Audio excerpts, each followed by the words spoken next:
I'd like to open the Village Council and PR&G Board Joint Meeting Tuesday, March 23rd on, I show it's 9:01. I show we have a full quorum in place, and I guess, John, you want to open your board as well? I'd like to open the Village of Marvin Parks Recreation and Greenway joint meeting with Village Council here on Tuesday, March 23rd, 2021 at 9:01 a.m. I determined that we do have a quorum as well. All right, so I'm going to make a motion to allow all Village Council members to participate remotely, or I guess it would just be Bob, to participate remotely. Further discussion? All's in favor? Aye. Aye. Motion passes. Need the same motion from the PRG. Smooth Carries on. to remote participation. I make a motion, do I hear a motion on the table to allow board members of PRG to participate remotely? So moved. All in favor say aye. Aye. I need a second with PRG. Oh. Christina, can you second that? Second. Thank you. There you go. All in favor say aye. Aye. All right. Okay. So first up, I need, before we adopt the agenda, do we have any changes? Any subtractions? Any subtractions? We don't want to add anything. No, All right. I don't. John, did your? Any changes or requests from PRG side for the agenda? All right. I'd like a motion to adopt the agenda as stated. So moved. Need the same from PRG. All those in favor? Aye. Aye. I'd like, do I hear a motion on the table to adopt the agenda as it is written for the PRG? So moved. So moved. Second. Okay. All in favor say aye. That's fine. Done. All in favor say aye. Aye. Aye. All right. First up, we have discussion of village official stance regarding parking on streets for trail access. Okay. Austin. Rohit. Christina, you do the call. Christina needs me to call. Hello. Hello. Can you hear me? Yep. Yep. Morning, Dan. Okay, great. Okay, I'll start this off by saying, well, hi everyone. Good morning.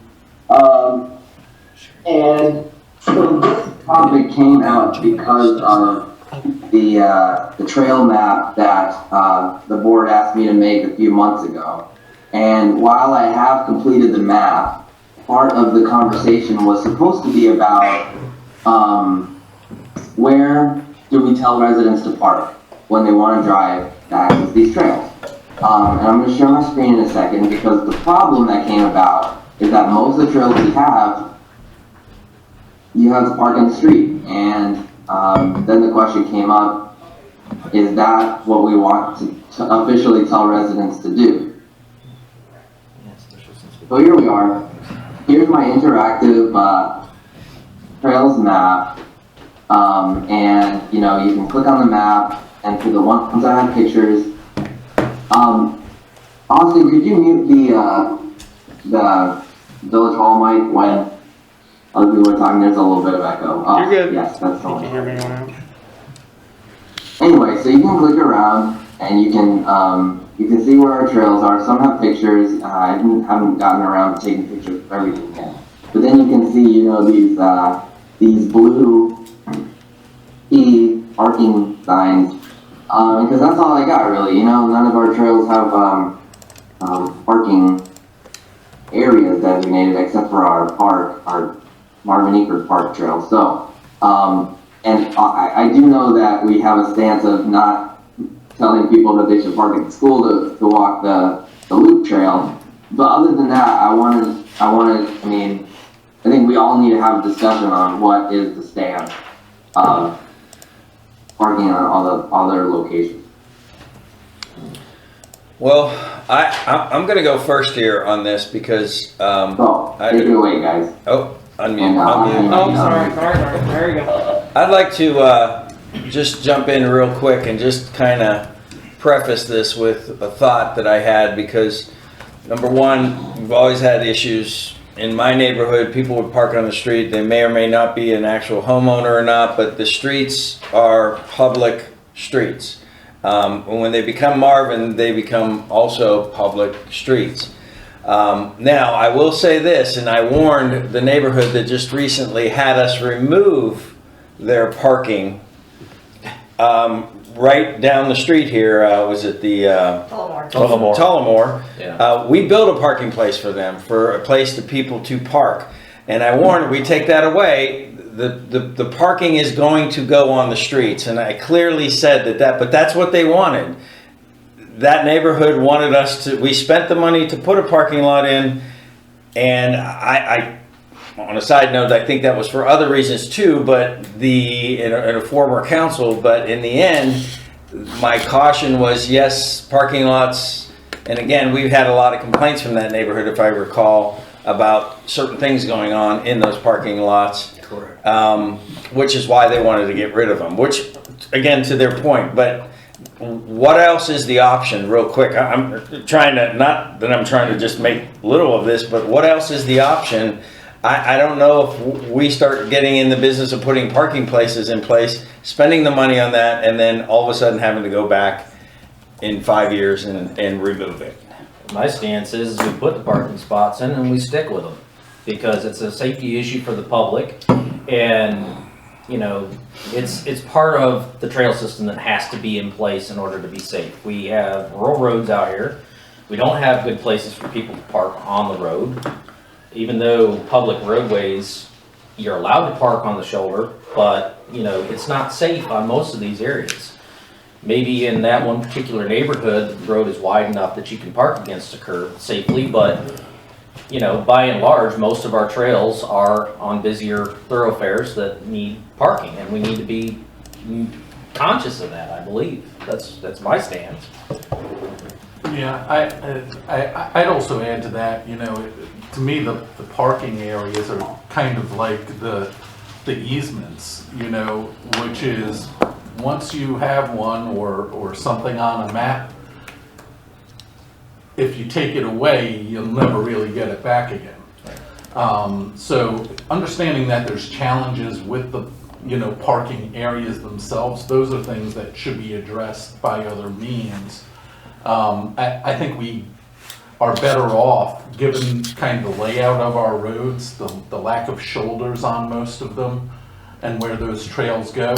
I think, you know, we need to try to find places in the future where, whether it's the dedication of other lands, you know, that, you know, get put forth, but we find some parking areas to make these trails more accessible, because otherwise they kind of become private trails, not public trails, just because, you know, the rest of the public, you know, has a hard time accessing them. And that's kind of my thought, you know. There are challenges, you know, kids are gonna find any dark corner of any road, you know, to go hang out until somebody chases them away, and that's just part of the thing that we normally have to do. But I'd focus on getting some more off the road than designating spots, because if we start designating spots, then they probably have to meet some sort of state DOT standard for a parking spot, you know, because it would be in their right of way, and at that point, you know, the costs go up like crazy. I mean, I don't know, maybe we look at redesigning the parking lots to where they accommodate a few less vehicles, less room for kids to skirt around. That lot over there, they were doing donuts, because it was a big, fairly big lot. It held, what, 10 cars or something like that. Maybe we don't go quite so big, and it kind of constricts that activity that these kids are doing. The design of the parking lot too, even if it is a big area, you can break it up with structures that stop them from doing that. True, curbing, islands, that kind of thing, you're right. Yep, very good point. I have a question about that. Do we still have an easement on that space where we got rid of the parking? Nope. We gave that easement up. Yep. We just planted some more trees in there, actually. Yep. Okay. Sorry, what did you say? No, we don't have the easement anymore. And they just planted more trees. My stance is, and I talked to Derek about this, is the point not to have this to be connected Like, I'm personally not gonna drive somewhere to walk on a loop right now. I'm not gonna do it. I understand that there are people that do that, but at some point, it's gonna connect. And I don't know that the village has the money to secure land for parking spots and parking spaces. We're gonna have Village Hall here, which is, and people can come and park at Village Hall and walk the Village Hall trail. They can walk down. If they have to go through the neighborhood, like Joe said, they're public streets. They can go through Preserve to pick up, the Marvin Creek Loop trail to go into Tullamore.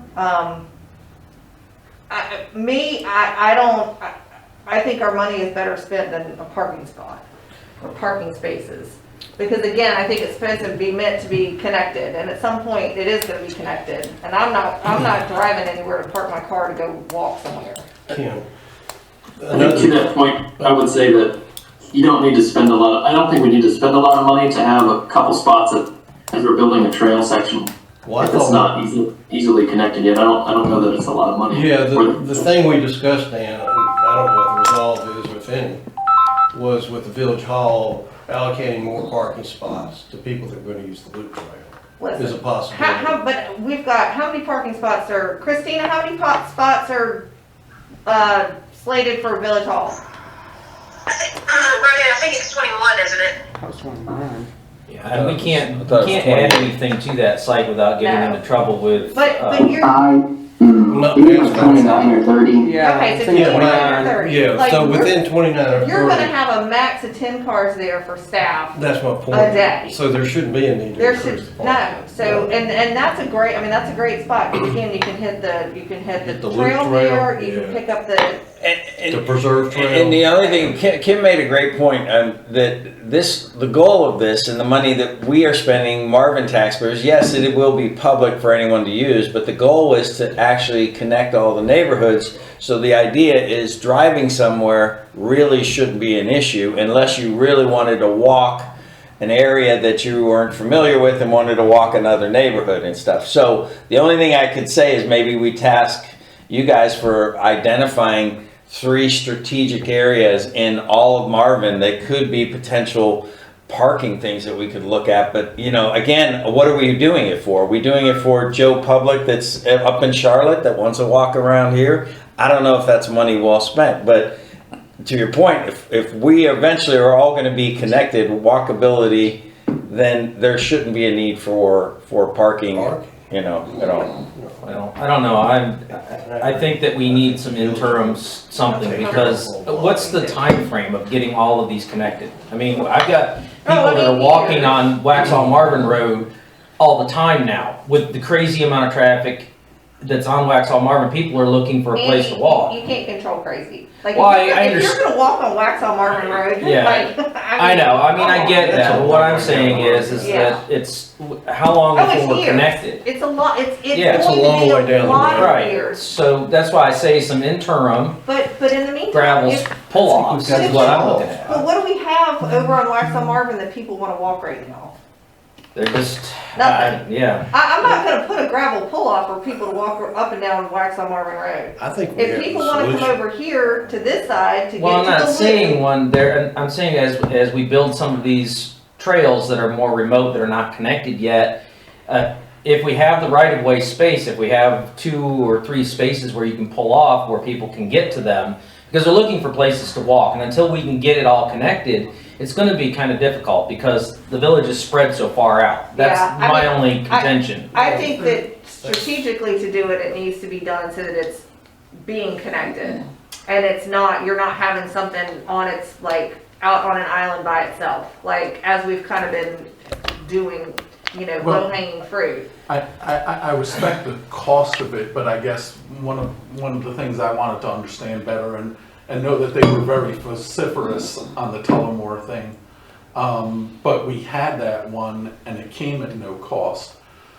So I just wonder if in the future, if council, has a similar thing where the developer wants to donate a piece of land as part of the trail system and it fits having a parking lot there. Are we saying we don't want parking lots because people can go there? Like, I guess I just want to I don't- understand. Yes, I don't don't think we need parking lots. That's my stance. But I'm one vote. Like, I am one vote. So I don't think that they make sense. I think you can. Because I would say there's probably 70% of Marvin that doesn't have access to one of our Marvin trails right now. So the majority of the people would have to drive if they want to take advantage. And I guess I'm just thinking for the future, you know, as we consider a developer comes to us and they say, we're going to put this, should we focus on making sure we have an area that doesn't cost us money to get a place to park for that? Or should we say, we already did that, we're not going in that direction? Yeah, You know what I'm saying? I don't like park. Yeah, I think if it yeah. So my question is, do we put the cart before the horse? Do we build the parking places before we build the trails? I mean, the trails are already established or where they're supposed to go, but they're not built yet. So again, that's why I'd look strategically even to the high school, for instance. If we have a trail that's going to be near the high school, well, then that would make sense that people would use that parking lot over by the high school to utilize that and just some natural places where we don't have to spend any money. But I see your point about, okay, what is our policy going to be for the next developer who maybe even builds this property here? Well, we have that trail. Well, we see it over here at the preserve, I think, on your side next to you, Kim, Yeah. where it's the trail to nowhere, I call it, because it just sort of dead ends, and they never connected it like we thought they would. So we're having these developers, but it's not integrated in the rest of the stuff that we're doing. But I don't know. I'd rather see the trails first, and then figure out what you know. I mean, again, the task would be to identify 3 or 4 strategic areas where we could park. But in the end, if the end goal is all communities, all neighborhoods connected, then you should be just walking out your door. Yeah. This is Dan. I would like to say that I totally agree with the gentleman who mentioned the couple gravel spots. I don't think we need to dedicate a lot of parking. And if we have parking in our plan that makes sense already, like Village Hall, for instance, to get onto the loop, you know, no need to add any parking. But if you're doing a new development and building a section of trail that doesn't have any access to 70% of the residents in the community for walking there, I think it would make a lot of sense to at least allow like 1 or 2 gravel spots that really don't cost money to speak of, and then also allow somebody to not, you know, have to walk on the street if they want to walk in our community. They can just park there. I don't think we'll see those types of couple spots to get a half a mile trail section that we build as expensive or as overloaded with people, but it allows that access. I mean, I think that if you're building homes in Marvin that are the typical homes that are built in Marvin, which are very expensive houses, you're going to run into the same exact thing that you ran into at Tullamore, with them hating the fact that they've got a gravel lot right outside of their neighborhood, or even gravel parking spots right outside of their neighborhood, As you enter. or in their neighborhood. Wouldn't allow it. I mean, people aren't going to be. I understand why Tullamore didn't like that lot. I get it. I mean, it was.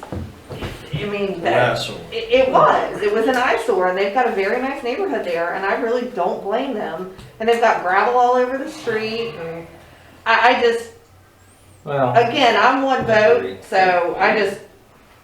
That's. I mean, I think if a developer comes to us and they said, "Oh, we really want to put some spots here," I think we look at it, but that is not my top priority. In fairness, that Weddington Chase, is it Weddington Chase? That little lot next to Yeah. Publix Yeah. that they dedicated. I mean, do we want that natural and trees, or do we want that just more parking space? That because that eventually should be connected to the rest of the community. So I think of that lot, I'd rather encourage people. And in the end, is all connectability to walk rather than to drive. And the only ones, if we look down 20 years down the road, is we're spending money really for others in other communities Charlotte to basically come to our, because we'll eventually all be connected. Well, I think really what I guess maybe my point is, and I guess maybe this wasn't conveyed, I'm looking at temporary, like 2 or 3 spots temporary that could be turned into green space once the connectivity is made. I don't want like a permanent parking spot that's going to be there forever. I'm looking at something that's just temporary until we can get connected. And only 2 or 3 spots to get off the road. And then once that connectivity is there and people can walk, then we remove the gravel and plant grass and a couple of trees. And then we have a little, a little pocket park, if you will, with a park bench or something somewhere at a trail. And that's all my thing is. Something cheap, but something temporary to get us through till it's connected. I mean, I think if that's what you're talking about, Andy, then I think it's gonna have to be as you start to build those trails, and you have to figure that out as you're getting the easements. Right, that was where I'm going, so. And again, it's not my top priority, but as we're building it and we're looking at it, I think that's something to look at, and if it makes sense and it's feasible and it's doable, then, if that's the intention is to, until it's connected and then pull it back out, then I think that's fine. But if I recall, that simple parking Oh, it's expensive. lot All at get out. Preserve was $20,000 plus dollars, and then it went away. Yep. And what do we have for it, to show for it? I mean, it's, Well, and it was clearly marked when everyone bought their home in there that was always going to be a parking lot for people to access, they talked at one point about trailers and bringing horses in there and stuff like that. So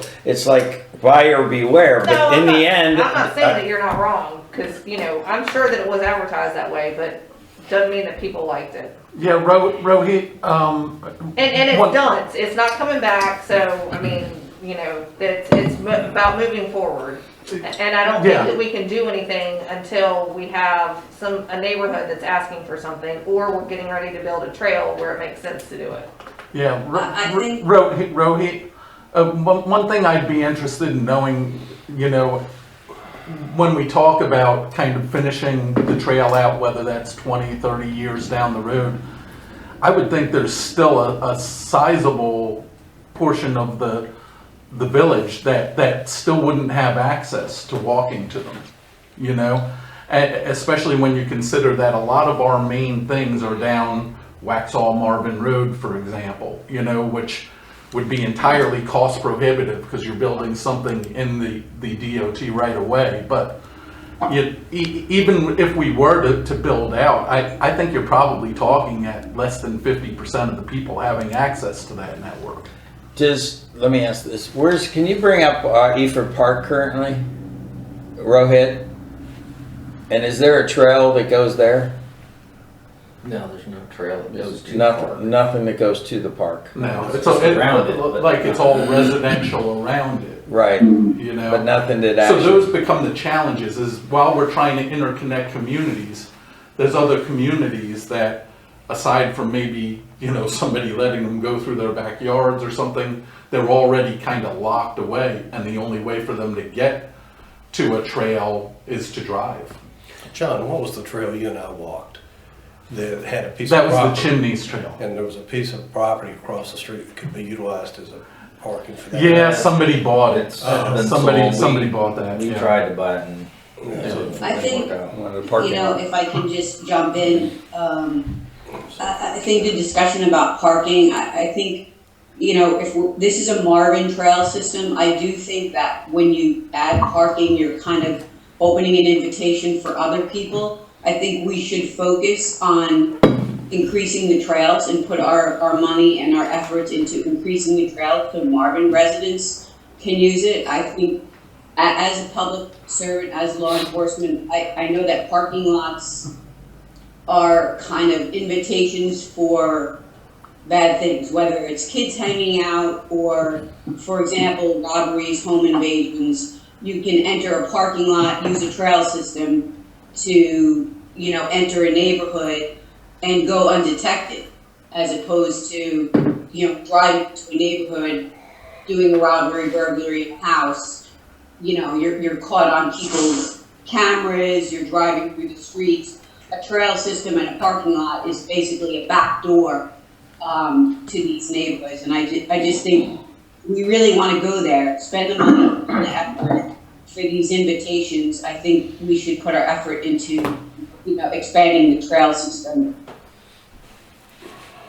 That's just my 2 cents. And maybe there's, currently, right now, there may be, I don't know if we can do much about it, there may be just natural parking areas that could be identified within all of Marvin. Like, I could see people using the school. I know we talked about the connectivity from Providence Road down those towers, that tower line. Power lines, yeah. The power lines and across the street, in that area that's there, what is that? It's kind of in your area, just down the street on the Well, left side. Yeah, a lot of, that's all private residences along, they have very long lots that Right. go back to. Right, but what comes up to meet, what is that, Wax on Marvin Road? What comes up to meet that, what is that right there? Is that an easement that's owned by the power company right there? No, those are all individual homeowners. No, I know The that. power line has an easement, but What meets that road right there? What is that? Because there's no house right there.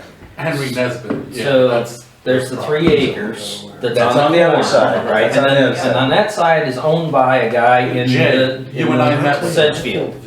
Okay, He's the it's a guy that- Sedgefield. That's the He's guy, the guy- Jay, that you and I met with one day here at Village Hall. Okay. He had expressed concerns about the proposed greenway. Right, right. Yeah, now he owns that land, but then Duke Power has an easement through it. And Duke Power, we've talked to, they're behind us using it for a greenway. But the problem is that you have to have individual consent from every one of those homeowners to be able to use that greenway as well. They're all about it. They like it. They've actually even relaxed some of their restrictions, right, at one point, a few years back? The power company. The power company, yeah. But they have no say really, it's up to them. Right, so we have to get an easement from every individual that is along that power Yeah, line. there you go. Easement to get an easement through there and put the trail in. So that's gonna be a tough one to do. It's a good one to do, but it's gonna be a tough one to do. I just wanted to quickly summarize what I thought I heard, and sorry if maybe I'm not the person to do that, but I'm not sure if anybody proposed building new parking yet, but I think it was suggested that as we build out, we should be thinking about whether, 70% of our residents can access the trails.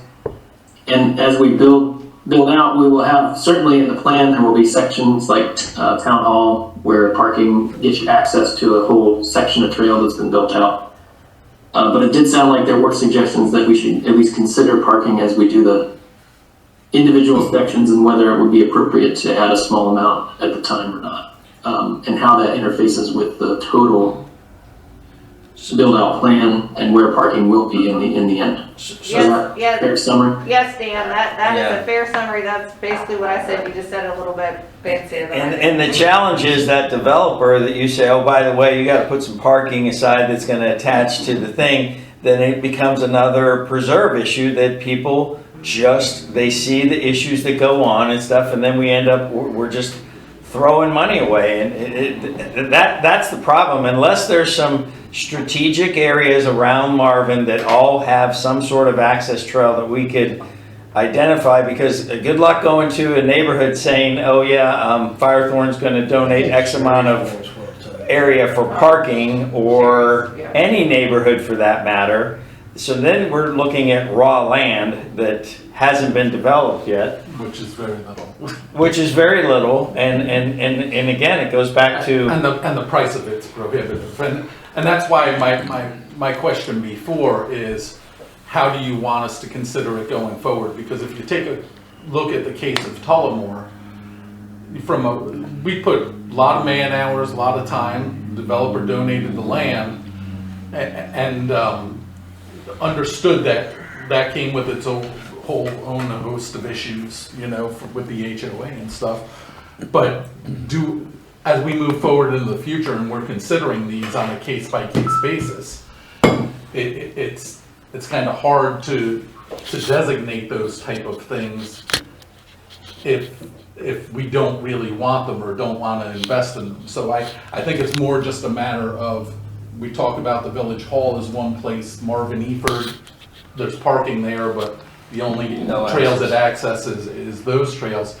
We're gonna run into those situations, and I guess the best we can look for, because, you know, we're an advisory board, is just guidance on how we handle these things going forward. Because, you know, when you have something like you had at Tullamore, you know, we either go that route again, or, you know, where we make the investments, or we just don't do it and figure out some other side of the road type things, you know? I guess, let me ask you this, because you mentioned this, Andy, you were concerned about safety.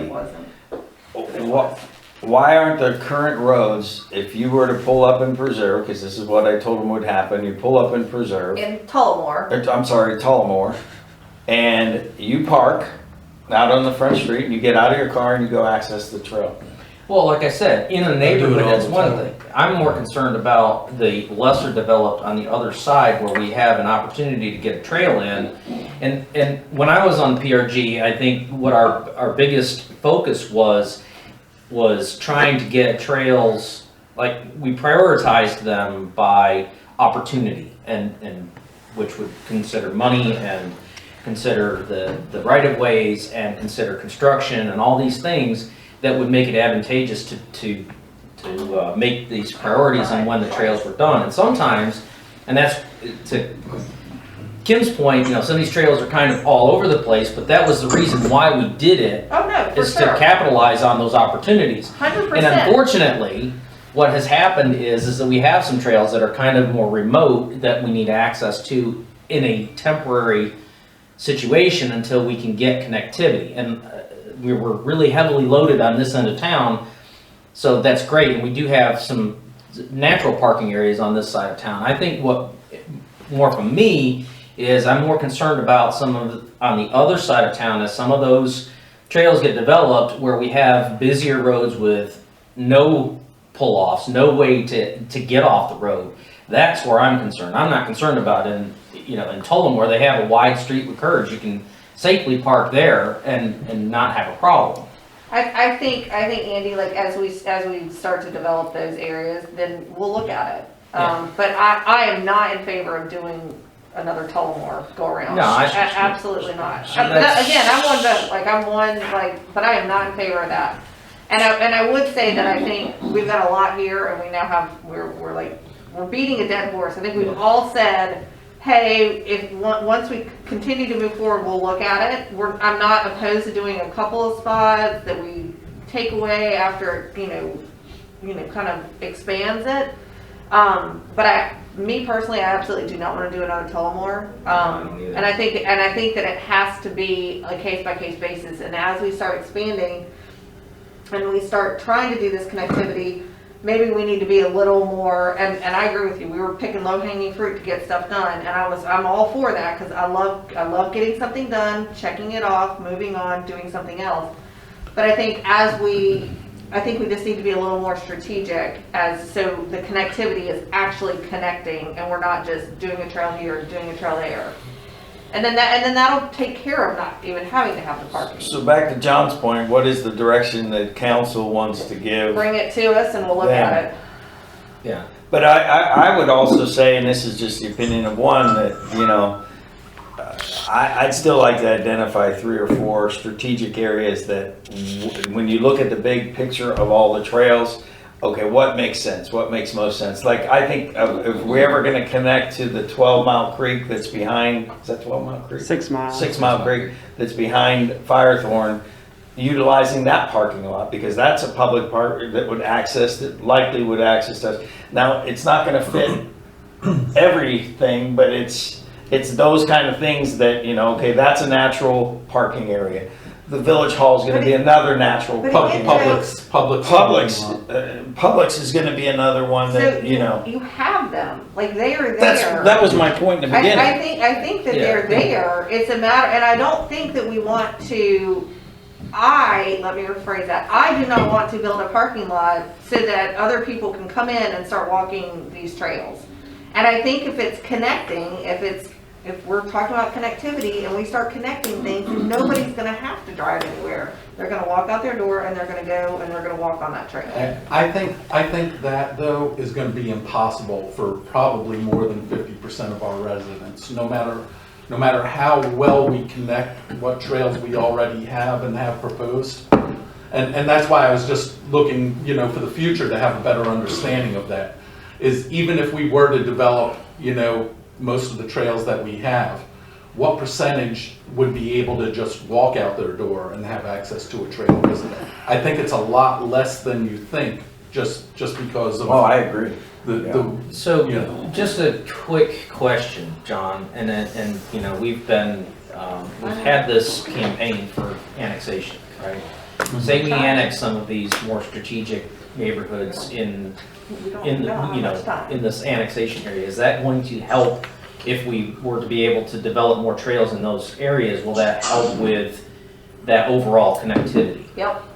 Yeah, I think it definitely will. I think, the question with the annexation always is what you take in voluntarily may make it more difficult to do statutorily down the line, if that's the intent someday, to fill in the donut holes or whatever. Yeah. No, that certainly will help, and again, there are some natural areas also, like the schools, both schools, for instance. Yeah, And if I know the elementary school says, "Oh, don't come park here." People Correct. park there all the time. It happens, so it's going to continue to happen. Can we table this and just do further discussion among the PRG group and Sure. the council can talk about it? Yeah. Because, So we've been Rohit, talking about this a while. I would say we'll. So I'm all for tabling this. I just wanted to ask one question. I think our guidance now is, should we be putting the parking on the streets on our map? Because we want to get the map out to people. Yes, that's exactly what I was trying to ask the question of. I would say we would. Today. Yes, and is the guidance to continue, to officially say that we're proposing that people park on the street? This has been a requested feature for the website by multiple people, and explicitly having guidance on what are we supposed to do. So that's why this was on the agenda in the first place. Do we feel comfortable I think you put directing people to park on the side of the streets, I guess? Yeah, it's a public street. In certain areas where it's safe, yes. Yeah, I'm not saying park on, Newtown Road and, get out and. Right, the locations that I've identified, that is. Right. Yeah. These- In the end, this is part of Yeah. growing pains that we're just not there, Yeah. that's all connected and have the money to just But be able to. it makes sense at Tullamore, it makes sense at, some of these areas where they have the wide streets with the curving, there's plenty of traversing, so if you look at the map, go through it and see where it's safe to park, then I would, from my point, parking on the street in those areas that you can designate as safe, then I would say go for it. Yeah. So yes, Rohit, you can Okay. pick the ones that you have on there. I would not put a big X at the elementary school though, because people are going. No, people are going. You don't have to put a parking thing there, With the preserve, you just but either into the cul-de-sacs. yeah, but you don't. But I don't think you need to put a don't park because But people are going to the park school there. did ask us that before. To put don't park on this To map. put explicitly to tell the Who to told you relay that? that. Who told you that? I think Christina got something from the principal there. I'm not sure, but we Christina, did share that at one yeah. time. And they don't have to park in the school lot. That street that goes to the school is 4 lanes wide. They can park on the street there as well if they want to access the trail over there by that entrance. The elementary school? Yeah, the entrance to. Oh, you're talking about Marvin Marvin Elementary. Elementary. I was thinking of Sandy Ridge. Sandy Ridge has plenty of parking on Yeah, that. Sandy Ridge, yeah, and approach. so does Rayview. Not that Yeah. people are over there, but I would say we previously shared that information online, just to not park at the school. I would leave it off. I wouldn't even acknowledge the school. People are going to. You look at it. People park in the bus lot all the time Yeah. to go ride their bikes, and so I don't think we need to advertise it, but we don't need to say don't park there because people are going to park there regardless. Right, I think that's between, the sheriff's department and the school. I think we should just focus, keep our eye on baseball here and not get involved in that. Okay. Are we all good with that? Okay, Yep. I'm Good, good you with this. good? All right, Thank moving. you, everyone. So you guys are going to table that and discuss it later. We'll have it on a future agenda. Okay. Yeah, we'll put it on. All right. So next up, we have discussion of trash pickup events in coordination with NCDOT spring litter sweep. Go ahead. Okay, I think this is also me. So we were talking about this time last year, but there are a lot of residents interested in having some sort of litter pickup event, and the PR&G board was talking about it as well. The NCDOT also has their Earth Day event. I think it's around April 10th to 21st or 22nd, that they have this time where we can register to get streets, coordinated with people and their equipment and all that. So is there interest in, first of all, having such an event on our own, and then is there interest in joining NCDOT in their event? Yes. Well, what type of machinery? I mean, what are they exactly where they are? Yeah, well, by equipment, I mean like their vests, their bags, they'll pick up arm things. I don't mean machines by equipment, I just mean the tools. Yeah, and this is something that we did bring up at our last meeting. We had one resident that had reached out to us about it, and probably 8-10 years ago, we used to do this regularly where we kind of designated, and typically it was around Earth Day as kind of a spring community cleanup day. In the last meeting, I think we shared with staff to reach out through the HOA president's email list to send out to them. I happen to have a meeting with my board at Providence Estates last week and discussed it with them, and they're on board to do it, on whatever date that council designates here today. But essentially, equipment, essentially they drop off a bunch of trash bags and things like that. The neighbor all meet at kind of one center of the neighborhood or, one street intersection, assign the streets out from there. You fill up the trash bags, you leave them at, a sign at the corner of the neighborhood, and DOT picks them up. So it used to be very successful and had a lot of, backing behind it, and I think it's a good community neighborhood thing to kind of do as well, especially with COVID. Even just getting people together at the intersection will be a bit of a treat. Yeah, I agree. I think it's a great idea. Christina, I feel like you talked to us at some point about getting bags and vests and gloves. Am I wrong? Yeah. No, you're right. And that coincides with what John has mentioned. We've actually had a representative reach out, and I've put him and John in connection with the citizen that had particularly requested this. So he's fully aware of everything in the scope that needs to happen. So, And I told him that I'd follow up after we have this joint meeting. I think it's a great idea. I think we should absolutely do it. And I think we should do it like twice a year, like village-wide, like. Spring and fall. Well, Absolutely. one of the things and we're going to talk about Marvin Town Day, hall topic. whatever that day is decided on, maybe that's a great opportunity to get people to sign up and say, yeah, I'm gonna get, it could be a sign up opportunity at Marvin Day, and then the following week or 2 weeks after, we hit the streets kind of cleaning up. It's like you have Marvin Day or before, I don't know, either way, whatever you want to do. If there's a specific day, time, and stuff like that, I'm thinking utilizing, once we get around to the Marvin Day celebration, maybe that's a sign up opportunity. That's a great idea. Do the dates, Yeah, I have, I don't well, know. the Marvin Day would probably be something different. The dates that were specifically mentioned to me were that Union County towns in the NCDOT April litter sweep. Okay. The sweep is scheduled 4/10 to 4/17 and 4/24. Your town can choose which weekend works best for you. They recommend like 3 hours, on a Saturday morning, like 9 till noon or something like that. And that's the way we always kind of did them. And the elementary schools have done that too, where they call out all the PTAs and say, hey, come help us with a rake or whatever. But yeah, so 4/17 or 4/24. 4/17 or 4/24. Those are Saturdays. when does he want to do Marvin Day? We're not on that yet, so I don't know. Like a date. I thought we It's discussed in June and it'll be June. next Okay, year. so Yeah. the dates Too won't far away. No. Yeah. So yeah, let's coordinate with that. So does anyone have a preference on 4/17 or 4/24? I'm a football game today, so I'll be there. I would go for 4/24. Okay. We've got an event scheduled at the community gardens on 4/17. It's not a big deal, but, But it's a Is that- good is that point. That's the work day. Is that one of the work days, Christina? it's a work day and we're doing an Ask a Master Gardener in the garden too. Oh, cool, okay. Awesome. So we want to make a motion So for if you think you can get 424? everybody to do all of that at the same time, then yeah, you can mix it all together. Yeah. Highly doubtful. Yeah. Hey, Christina. Yeah, let's not do it on that date. Christina, can you send me something about the master gardeners, that way I can share it on, through the newsletters that we send out? Sure.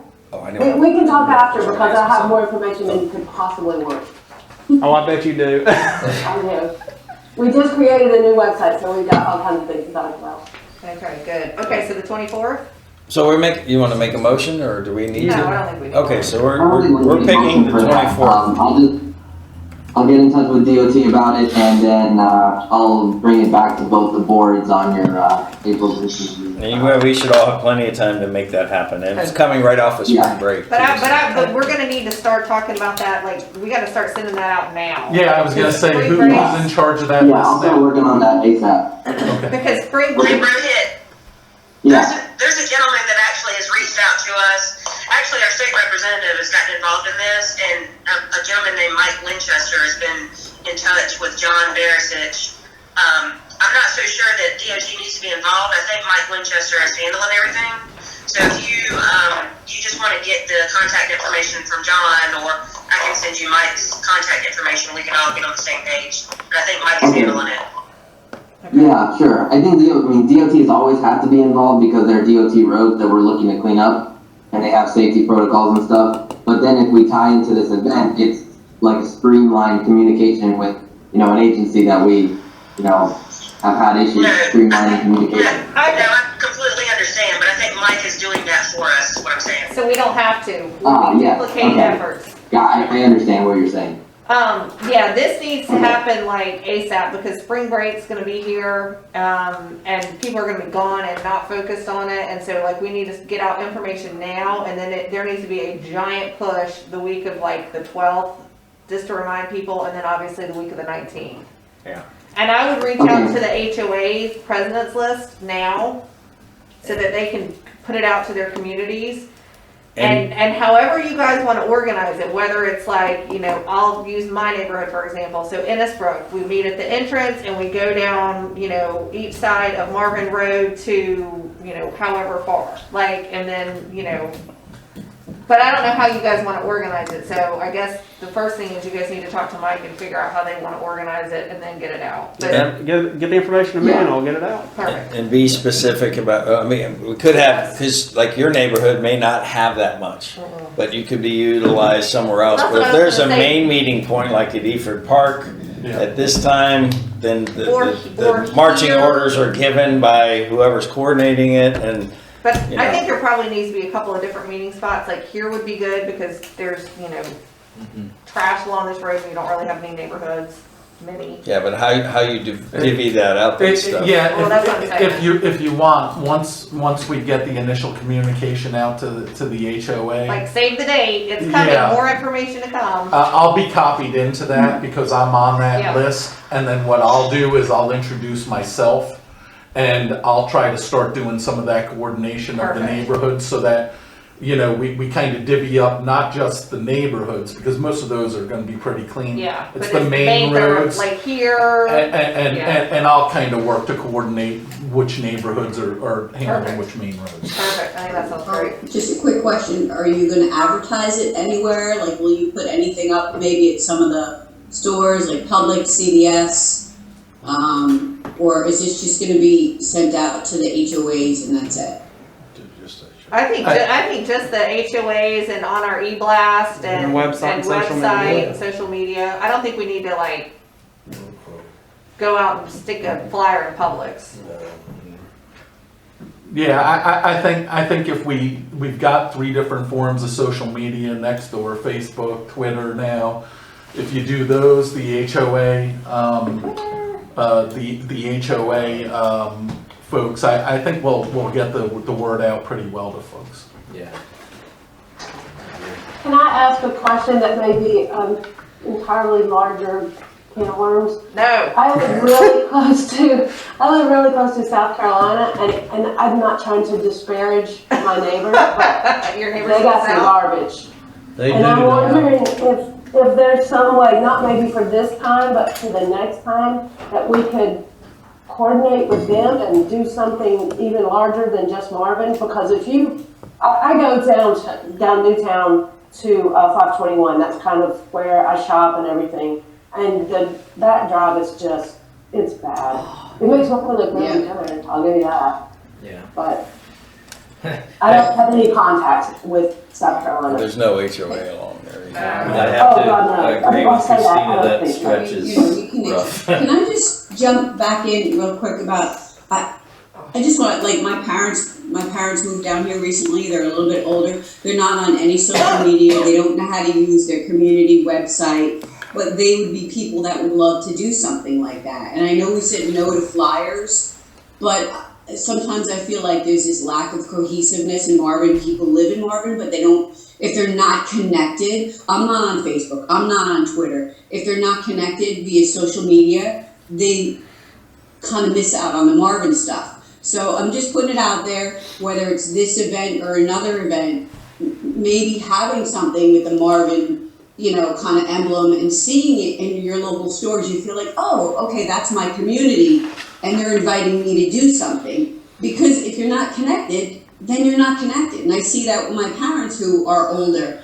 They're not connected, so they miss out on so much community stuff. Sherry, It's yeah, not just older people. Sherry. that's a very good. Well, I'm speaking for myself too, because I'm not on it. Yeah, So- and as am I don't have any social network, but I will tell you this, that's where I think it's imperative that we get with the HOA presidents, and most of them have some sort of thing that they send out, and I guarantee you they have everybody's email or contact address within I know ours does, it's an email list, so if we push that information from us to the HOA presidents, encourage them to push that out to their members of the neighborhood. That's the best way, because otherwise, I don't know what else to tell them. I'm not very good on the computer, as many know, nor am I on social network, but I do get emails from my HOA, and because I signed up on the Village Hall, I'm getting my information that way. But that's a good point,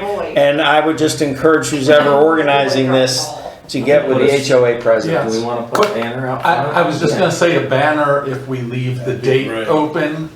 We found that the banner, especially for the park events, is a good thing. So maybe if we have a banner made up that leaves the date open, Marvin Community Cleanup Day, and then down below, we can just change the date from time to time, might make sense. Especially if we're gonna do it twice a year, if that's like the plan, then that works, because the investment in the banner is, and then everybody drives by it, they see it, it reminds them when they drive by it that, oh yeah, that's right, that's coming.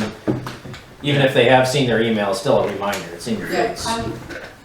Again, not to belabor it, my parents have, an HOA, but they're, they don't really check emails, they're not one of those people. So there are people that are getting lost, and I'm not trying to belabor it, I'm just want us to think about that future-wise. If we want to bring people more into this community, you lose a lot of people that are not electronically connected. A lot, like, people are lost and don't read the newspapers anymore, having things on paper, hard copy paper for older people, that's a lot of how they do things. Just Sherry, do you think a banner in front of Village Hall would help? That's what we're talking about. I just think everything Marvin. My feeling is everything Marvin. I know people who go to the breakfast place and they'd see something maybe posted in the window, or they go to the local supermarket and see, oh, look at that, Marvin's doing something. Not everybody drives by Village Hall, not everybody comes to Village Hall, but they surely go to get their milk or their bread, or those older people that are not connected, or going to CVS to get their prescriptions, and not to say that all older people are going to go out, but like I said, myself, I don't go check social media, but I go to CVS, I go to Publix, I go to Harris Teeter, I might go to the post office. So, not just for this, Right. encompassing everything, I think we might reach out to more people that way too. The official table over here. All right. You can do that. Anything else on that we need to? Now I'm good. I love it. I think that's awesome. I'm super It's excited. great for the community to get together. Yep. And Rohit, I want us to keep working on trying to figure out how to take over some of these adopt-a-roads. These people are slackers. We need to figure out how to actually do that. We'll work on that during this process. Okay, Not on the agenda right now, though. sorry. So, Get her under control. Jerk. all right. So we good? We know what we're doing with that, John Rohit. You know where you're going with this? Yeah, Okay. okay. Contact like ASAP, Thank It does have to do with trash pickup though. Okay. Get it moving. Great. Thank you. All right. Next up, we have discussion of naming Pocket Park. I'm assuming that's one by Publix. Yes, so I brought it up in our PR&G meeting. Okay. This was my idea, and I don't know if anybody liked it or not, but we're moving forward, at least trying to find out information. I said we should go to elementary schools and have them design, you know, like a little emblem, and then come up with a name, and then we can put up all the drawings at the barn of everybody that submitted them, right? This is what we talked about, and then we can pick the winner. I think that's a good idea. Did you just say no? I didn't say so. Oh, No, I was I was like, no. I did not. I asked had to me a look that question, way, and I and I heard the word no, and I'm like, oh, that was timely. Sorry. I like that idea. That, Thank you, Bob. that was me throwing my voice. No. Isn't that a good idea? That I think that's a good idea. The other thing I thought about, and I know many of you don't know this, but there's some individuals that have been very big part of this community, influential. One of them is Lanny Openshaw, who passed away a few years ago. I think he was big with the high school. He's what brought lacrosse into our thing. He was a county commissioner. He was a member of the council for a number of years. I think his picture is up at the park and stuff. So, I thought, well, that'd be a nice little gesture. If it depends. I'm just throwing it out there. I mean, he's and if you've met him, I guarantee you've had a long conversation with him, because it was. I always teased him that it's about sometimes shortening the message, because he had a lot of knowledge about this town. He had a lot of connections with the county commissioners. He was a county commissioner at one point, and I think was a big part. But Sounds like you, Joe. You know he does already have a cornhole thing named after him. Oh, at the park, yeah. He has a, and I think we have his picture up there. But I was just thinking about who is influential in many years back to '95, or when we were established in '94. Who was influential, and that's the only one I really came up with. I thought, well, I'd throw it out there, but I do like the idea of the. And I mean, maybe the kids draw the picture and you name it, Openshaw Park or whatever. I was just trying to come up with a way to get like the kids involved, because I think it's a cute idea to have them like do it with their art teacher, and So we're looking for a. Are you seeing? We're not only looking for a name, but also a drawing of what okay, so let me show you this picture. Hang on. Oh, apparently you have already somebody picked out that you're gonna. No. I'm kidding. You guys keep talking. It's gonna take me a minute. Well, sorry. any other ideas from our council, Bob? Do you have? Bob likes my idea. Shushy. I liked your idea. In fact, I thought Pocket Park was cute. So, That's generic, though, isn't it? Pocket Park? I don't know. I think it is. That sounds fun. Pocket Park, number 1. Then 2, 3. I see where you're going with this, Christina. That is. Well, at the Marvin Publix Pocket Park. So that is a pocket park at the beach that I have a house at, and so it's called the Pocket Park. Do you want to show it to? Yeah, we'll put it on TV. Mm-hmm. Can you put it on the screen? Is there anything looking at us right now? There is something over there. A little closer. There you go. Now you have to. Up a little higher. There you go. To the left, That's cute. to the right. Take it back. Shake it all back. So anyway, I was just thinking like, you know, like a design, like some sort of picture. You guys are all jerks. Just me. Like, So you're basically asking for a logo. like a logo, yeah, like And a name. a picture and then a name. That's Yeah. a great idea. And it gives us the opportunity to talk to the. All the moms are on my side today. Yeah. Go ahead, Christina. Kim's winning the Bob vote. I am. I got Christina box has the over floor. there. Hold on. Christina has Sorry, the floor. Christina. It gives us the opportunity to educate the kids a little bit about what we're trying to do with the park as well. You know, being All about educating the kids. habitat and all that. Yep. Wildlife habitat, sorry.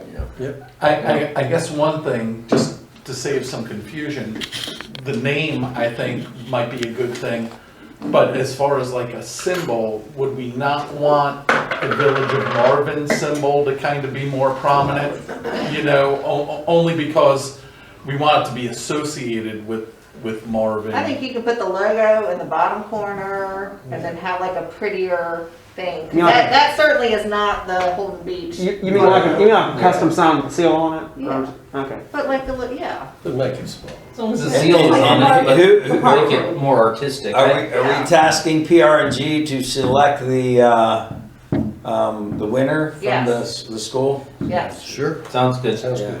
Yeah, I can draft up something that we can send to the schools, and I'll have it to review at our next board meeting. Okay. Because I was gonna reach out to the art teacher, but if you wanna, Yeah, Put something I'll together? do that Okay. and send it to the schools. that'd be great. And just is the intent to do both the name and a symbol? I think maybe just a drawing of like, you know, whatever they wanna draw. To give us different Outside, ideas. Yeah. But do you want them to come up with the name? No, I think probably doing something like Joe said was probably better. What did I say? Coming up with a I'm not saying it again. influential individual to Oh. name it Yes. after. Yeah. But the drawing of, I mean, Eford Park was named because that was their land, I thought, right? Yeah. Eford Home And, they- and that was part of the deal when we were gonna make that a park, we would name that Eford Park. Yeah. Well, this is timely with the kids going back full-time after Yeah. spring break, and that gets the regular school curriculum back in check, but now, I mean, Well, sorry. we probably have until the end of the year, because there's only gonna be like 6 weeks, so Well, I and have, that's what we talked about in the PR&G meeting, was that probably not, because we don't even, Rohit, we still don't even have the legal stuff done, right?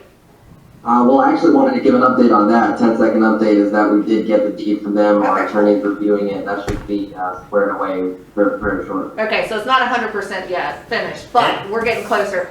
So our thought was to kind of talk to the art teachers about it this year, and they can do it like at the beginning, like have it as like their first like project out the door. okay, I got you, so we're pushing it to the. Yeah. And then to be That's what I clear, we're just gonna limit this to the elementary schools, because Yeah. I know the high schools have incredible talent. If you've ever walked in their lobby and just looked into display cases of the kids that have done artwork, I it's think amazing. so. But Let the little kids do it. and that's fine. I just want to make sure Well, we're we all have- on the same page. So, the next one that we do, we offer it to the middle school and the following to the high school, whichever, we kind of, spread it around as we go with it, Yep. and give the little ones the first go around, I I think guess. so. That way everybody gets involved. But I like your idea. Is somewhere it's got to have the Marvin, so it's an Yeah. identifier, because Yeah. we're talking about branding and all that kind of stuff. That Yeah. I think we Put can the just logo in. superimpose it in the corner somewhere after the full thing is done, and we just put Yep. it somewhere where it makes Agree. sense to add it, and it's done. okay. Yay. All right, good. All right, we're all good there. I'll move on to discussion supporting the Union County Educational Foundation Grow Fund. I have Christina and Bob on this one. I'm gonna let Bob start this, There, Bob. since he started this. Well, let me just start by saying that when we formed Marsh, our mission was to engage and educate everyone regarding wildlife and wildlife habitat and the importance of it to our community. With that said, schools is a huge component of the educational process of educating youth. So we reached out to the Union County public education system to identify a way that we, Marsh and Marvin, could get involved in the school system and not require tremendous labor, because there's only 5 of us on Marsh, and we have a limited budget on top of that. So how do we engage? And we got very fortunate. I was put in touch with a lady by the name of Amy Sperry. She's the executive director of the Union County Education Foundation. And they have several different funds. They have a growth fund, they have a lift activity. And these programs are already in place. They're already staffed, the infrastructure's there. It's not something we need to invent, we just need to get involved. So with that said, we had Amy Sperry present at our last PR&G meeting. And she explained to our team what's involved and how we could get a lot of exposure, both for Marsh and Marvin. And so she presented, and based on that presentation, Sherry, Dan, John, myself, and Christina have all said we'll take our stipend that we earn by serving on the advisory board and put it toward this effort. So this will start in the fall of 2021 and run through 2022. On March the 29th, Christina and I are meeting with one of the board of directors for Union County Public School. We're meeting with Amy, and we also have involved the North Carolina Wildlife Federation, Tara Moore. And she's going to be there to work to talk about not just Marvin schools, but how can we involve all public schools within Union County. So she'll be involved on that aspect. So we're excited about it. I think we can get a lot of exposure for you. You know, a lot of you may or may not know, we have 6 schools that are certified wildlife habitats. There's 53 schools in Union County. So there's a lot of opportunity for us both in Marvin and outside of Marvin to get these kids involved in wildlife and wildlife habitat education. So we're excited about it. We just want to let you know what we're up to, and that's it. So keep it brief. I think it's awesome. I think it's so I good. think it is too. And one thing, Marsh and Christina and Bob, they're continuing to put forth a number of these virtual events.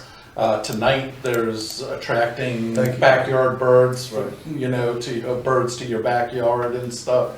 I think it's 6:30 or something. And they are tonight. very well received. But yeah, I've participated in a number of them, and they're great and very well attended. Christina's doing a great job. It's at what time? 6:30. So we have council with coffee with council tonight. We'll get on and maybe at least chime in on that if no one's here She's tonight. excellent. Yeah, She's so- very, very good. So do we have So you- instructions on that? On how to I got 'em. execute? Yeah, I can send you, how should I send that? Send it to? Send it to Kim. She's Austin? more.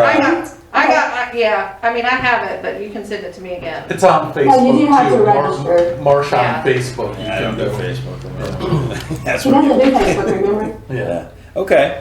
Yeah, because I'd love Christina, to can you, jump in on actually, that. Christina, just send it to Austin and he can forward it on to me. Okay. Just send it to You'll be my- there just tonight. Send it to my personal email. Do I have yours? You should. Okay. As long as we have it, I'd like to be on If that. you have it, we can, as long as you have it, we can just hook into it. But we need to register for it. Wait, what?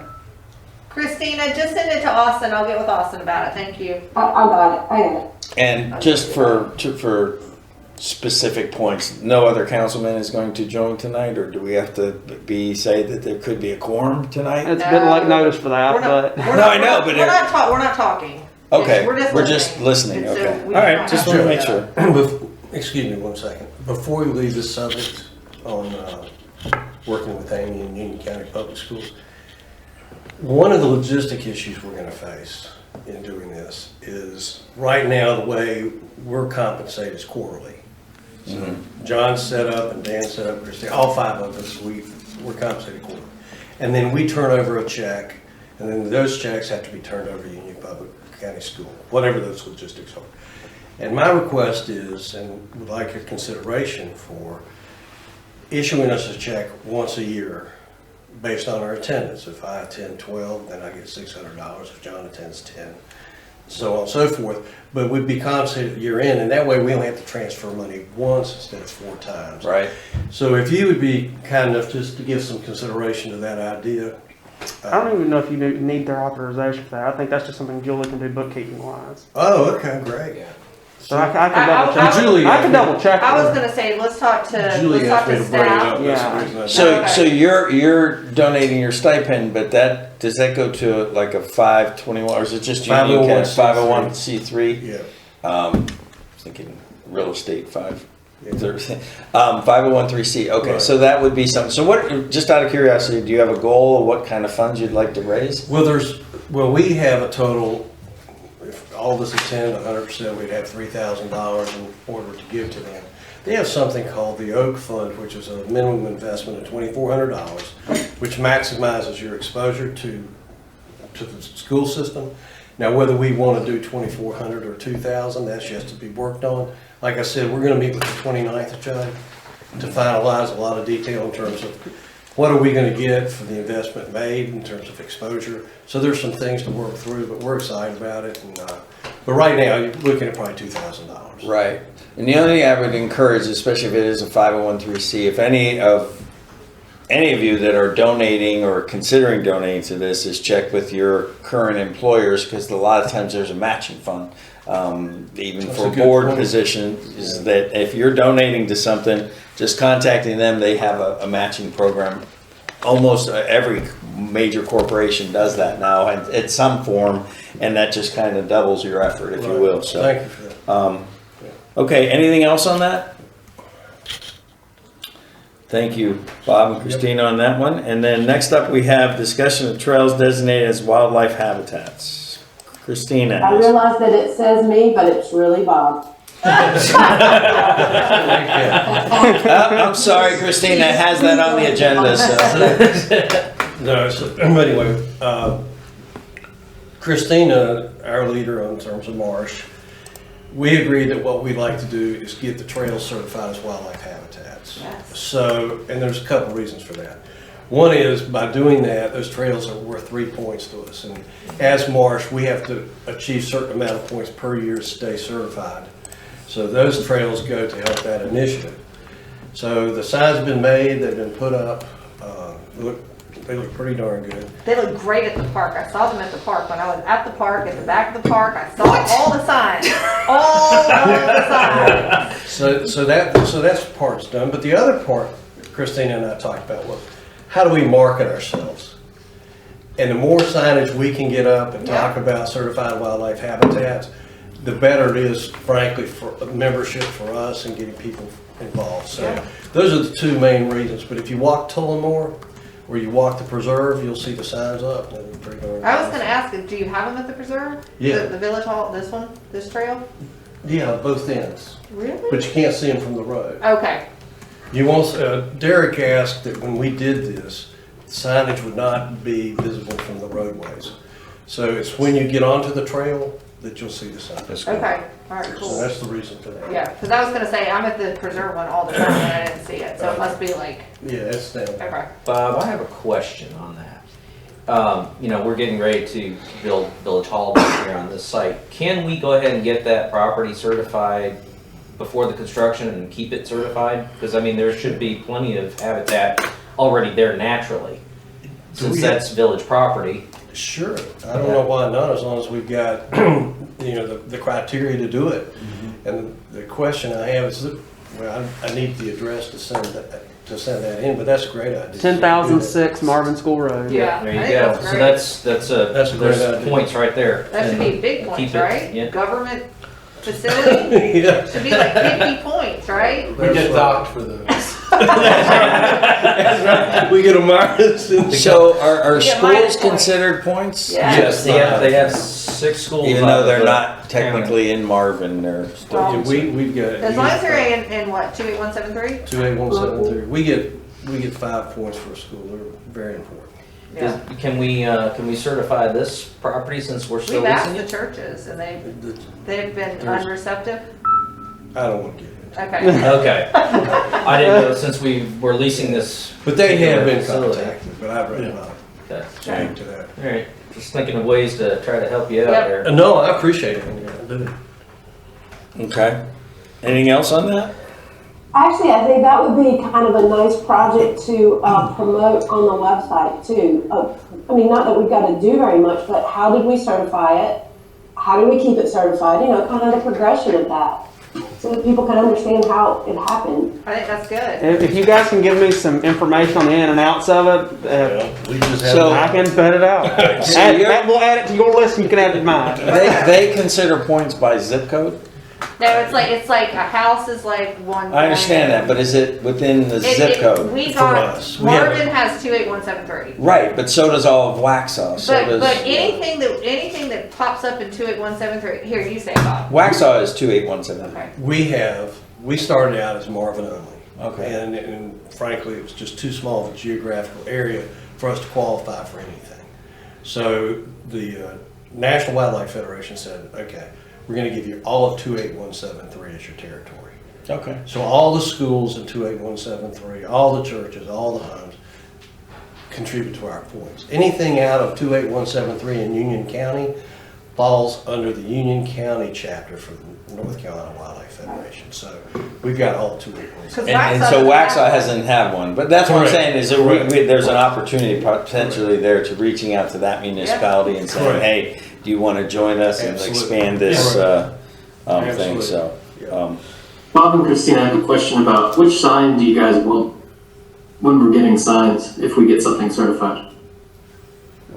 Dan, repeat that, please. Like when you buy the sign from the Wildlife Federation, I don't, do we care, Bob, which sign he buys?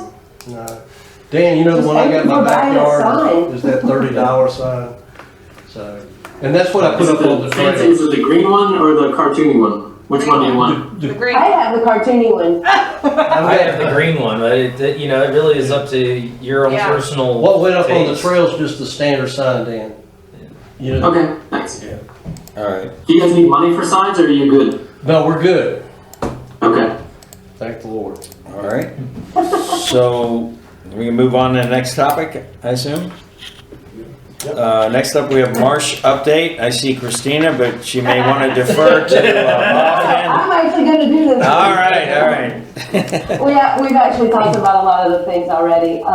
One thing we checked at the beginning of the year, I think it was on the 27th of January, we had about 14 more points than we did last year that time. So we've been adding points, and that can be from homes or schools or just what we were talking about. The trails were not included in that yet, so we'll have more than that. 217. I know we're getting more certified properties without really pushing that. And so one of the things that the group has talked about is that we really need to publicize how this works and to get more people certified, because we have lots more properties than 171. Well, we have 171 total points right now. And how many properties in just the Marvin area? 6,800? Yeah. Right? Correct. Yep. Yeah, so while we've got plenty to be certified, that seems like that is a tiny percentage of what we could have. And I just think it should be a way bigger number. So we're gonna focus on that. But one of the other things that we're also focused on this year is to try to increase our membership, like the working membership, so that it's not just me and Bob and Mary and Paige and Leanne and Robert, and sometimes. So we need a larger group, and we haven't actually gone full force on that, but we're going to start working on that. And the trails may be a really good place to start and release some information there to try to recruit some new people. But any of you are welcome. It's so much fun. I would say we might have to be careful though of quorums, because if you've already Oh, that's got true. two, That's true. so Lucky there's a you. limit to how many of the board members you could have on there.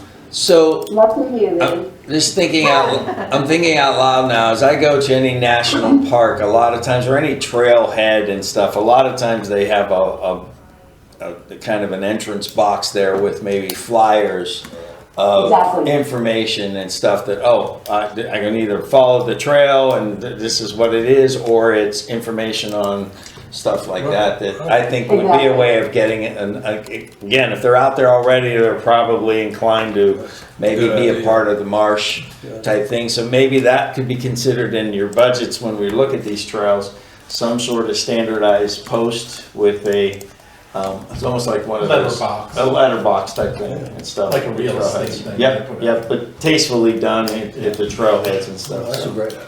So, Yeah, that's exactly what I was talking about because of the trail signs. Yep. They just seem like a beacon that we could add some kind of flyer that was two-pronged there, right? One is to try to increase membership of certified properties, but the other is to try to convince a handful of people to come join us every once in a while when we have a meeting and talk about what we're gonna do next. right. So, You know, and then to that point, what we're gonna do next, because of the pandemic, we kind of stopped our speaker series last year, and finally, as it went on, decided that, we're gonna give this a shot and start doing this virtually.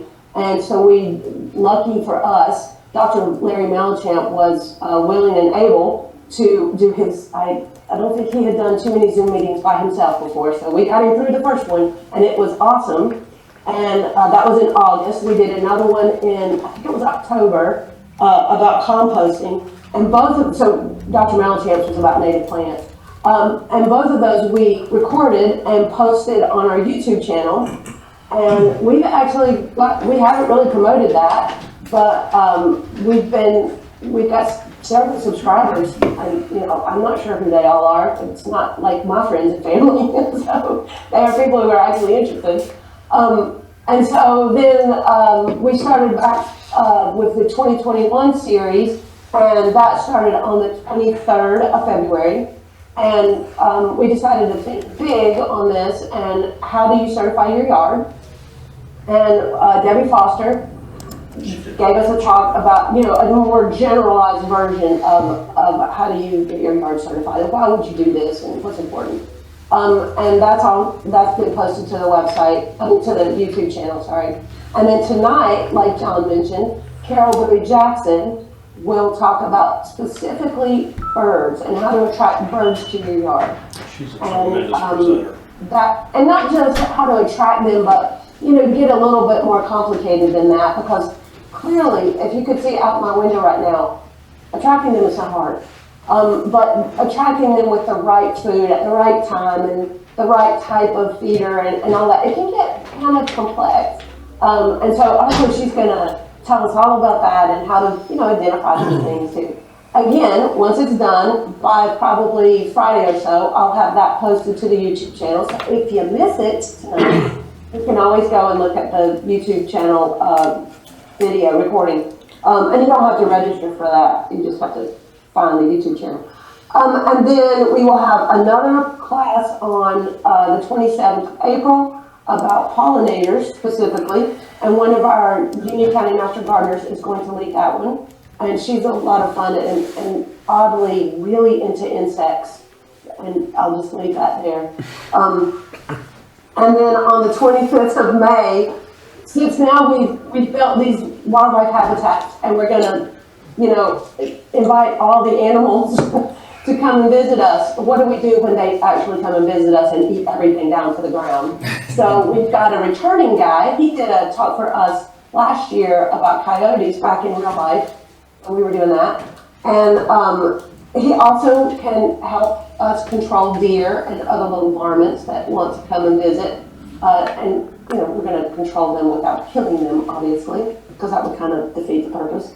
And then we're going to take a break until September, and we're going to have a talk in September about trees and how they are sort of our lungs and all this oxygen that they give us, and I'm really thankful for that. And it's also a good time to plant trees, and so that hopefully is to get people ready to start planting some trees.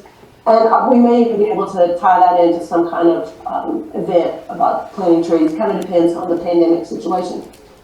And fingers crossed, on the 26th of October, we're going to do what we planned to do last October, which is a live event about bats. And I realize with COVID that makes it a little bit sketchy, but we're gonna try it anyway, and tie it in with Halloween and kids and all that kind of stuff. And luckily, we've got the person who talked to us about coyotes, Rupert Medford, who's also going to talk to us about deer. His wife does a lot of work with bats. So she's going to come and talk to us about bats. And then we're going to wrap up the New year. virus coming out of Marvin. Then we're going to wrap up the year in November with a talk about water in Union County, how to conserve it, where it comes from. If you're on a well, what does that mean? You know, all those kind of things. I think it's kind of a wide open topic, and Brianna Walker is going to do that talk with us. She's an educator with the Soil and Water Conservation District, and I've also worked with her at the Heritage Festival with the Master Gardeners. So she's a very interesting speaker and got a lot of energy and all that, and it should be really interesting. I'm not entirely sure where that one's going to go, but it'll be interesting because it's about water, which gotta have. So that's how we'll end the year, and then we'll just start it all back over again, probably in January or February of 2022, hopefully all in person. Keep sending us information about the events because Yeah. you guys are approved sending it out. So. Yeah, I was gonna say, make sure you're getting all that information to Austin. Hey, And Chris, what I may go ahead and do is just set up all the Zoom meetings and get them, I mean, there's no reason not to. So I'll just set it all up and send all of it to you. Yeah, just send me the synopsis so I can go ahead and have newsletters ready. Yeah, I'll do that. hey, Christina, the guy that's gonna come, that did the coyote talk and is gonna do the deer talk, do you think there's any way that he might be able to do a little coyote talk? Because I'm telling you, it is such a hot topic out in this area. And what I learned from that is like so much different than what people are saying, like on Nextdoor when they start talking about coyotes. I think that one was like, He was great. it was so good. It was great. and so Well, he's such a perfect person to do that. Yes. Because I really wasn't sure how that was gonna go, right? It was good. And he has a really good delivery, but he's very pragmatic about the whole thing. Yep. And it wasn't, I didn't feel like the werewolves were coming to get us or anything. once it was over. No, he was so informative and like very educational and what people think. I mean, I see coyote postings. Yes, and I see coyote postings all over the place, and they're just wrong. And I'm like, oh, I wish that they had gone to this, march Well, I'll talk. tell you what, I will ask him to just add that as part of his talk because he's not just going to talk about deer. That would be. I think it would be. Eating my crops. I think it would be good. I think it's great. Yeah. I'll ask him to. I mean, I'm sure that's just top of his mind. I am sure. Thank you. I love. I mean, being able to do it in person is great, but being able to do it at home is really good too. There's some real advantages to being able to do this via Zoom, and one of them is that we can record it and watch. I mean, we've had tons of people watch the ones that have already been recorded. That's awesome. Has there been one on snakes? Because The very first one, and they had snakes there too. Yeah. Well, it seems like every other day on Nextdoor there are people asking, is this a copperhead? Is this a what? And you know what the answer is? No. Most of the time. I would say 99%. Right, and it's a shame because there are a lot of really people say there's no good snake. Well, there are good snakes, and I don't like snakes. Just keep them away. Me too. especially your black snakes and the brown snakes and king snakes. Yeah. The problem is that a juvenile rat snake is not black. It's kind of, it looks more like what I thought of a garter snake, but it's bigger. It's very Right. So that's mostly where things get sideways. So the snake guy, I think he's gonna, or some snake person, is gonna be back on the roster for 2022. I think that just needs to be. Need to do that every year. I think especially in the spring, because we get them all the time on Nextdoor, and I hate to see people killing a lot of these snakes that are really good for Jamie, you're right. rodents and mosquitoes and stuff like that. No, you're right. And you know, it's maybe even worth posting some stuff to just give them some visuals of rat snakes and king snakes particularly. It's so distinctive, and if you've got one of those, That's a good idea. you just gotta keep that one. They're the best. That's a good idea. Yeah. But it was really good being in person. The kids loved it because they brought snakes, and I mean it was awesome. Yeah, that the snake guy he's a little interesting. Yes. but very informative. And he has a wife who is apparently a saint because those snakes live in their house. Yeah, which is crazy. Yeah, let's get the snake back on the rotation. I like that. Snake back on the rotation. Yes. I got you. One more thing, you know, and as the chair of the PR&G board, it was a couple of years ago that we talked about having subcommittees or some things to create more events and stuff. And, you know, starting with Mary Sipe, but Bob and Christina, just really want to recognize and appreciate all that Marsh has been bringing to the community, because you know, whether it's these informational settings, whether it's the leadership on the National Wildlife Foundation stuff, you guys have set some goals and really, you know, gotten the people behind it that are available to make these things work. And just wanted to recognize that and say how much we appreciate that, because it's helped to bring a lot of good content to the community that's necessary. Yes, thank you guys. It's really great. I love it. Can I ask one question? Since we're talking about snake ID, is there a way to put some of that on the Marvin website? I don't know how flexible that site is. If you guys approve it, it's fine. You guys said you guys have approved March stuff, so we can. If you give it to me, I can put it there. So I think it'd be great to get it. Because I think it would be valid to have, you know, 5 or 8 pictures of snakes. And, you know, it's real easy to identify. Can we have a Marsh link too? So we currently have on the website, we have a page called Community Organizations, and that has a link to Marsh, description of Marsh.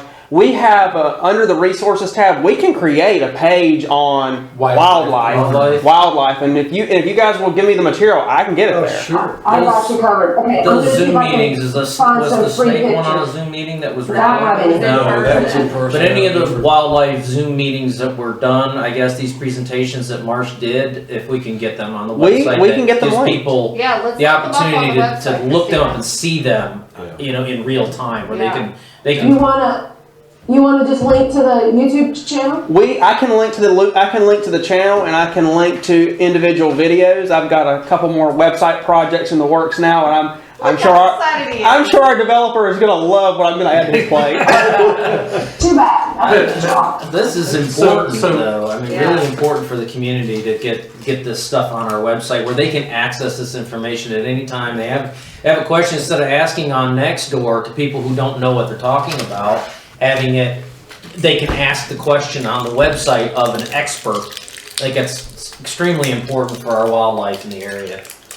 So maybe on the PR&G page, we have a link to Marsh already, I think. We don't have one on the PR&G page. We have a link to Marsh on another page, but we can reconfigure just like a wildlife, you know, corner link or something where we have the links to some of these different resources.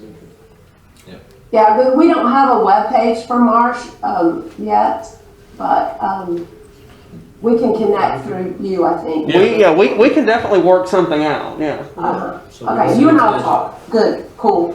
Thank you. Awesome. All right, moving on. That's it. Thank you.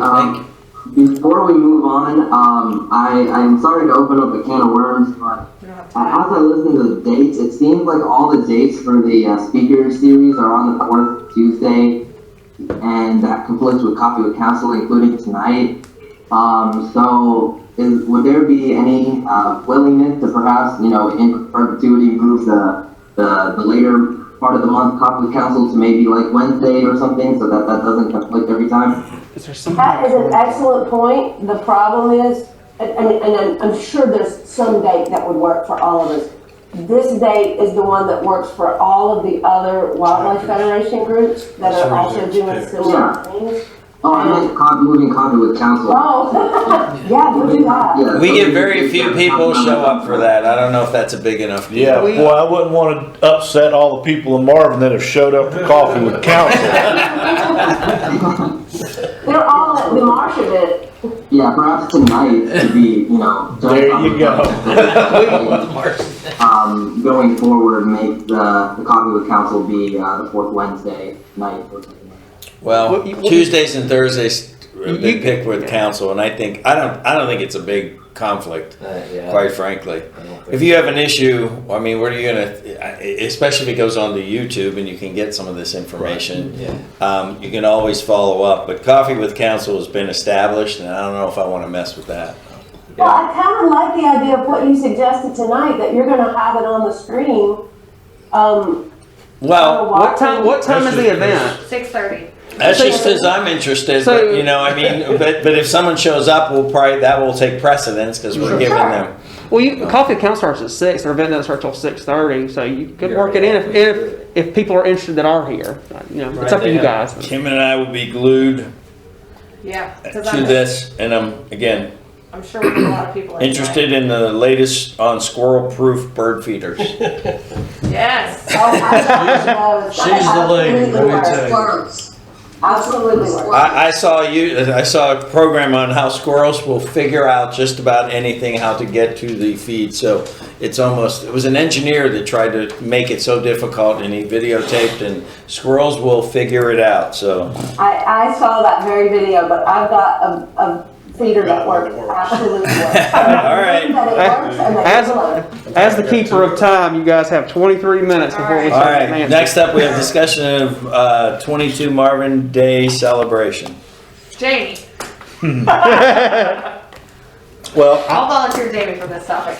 this has been kind of a thing for me since joining the council, and for a long time. I've lived here for 20 years, so I think it's something that should be special to Marvin and to the people that move into Marvin to know who they are and where they're moving into.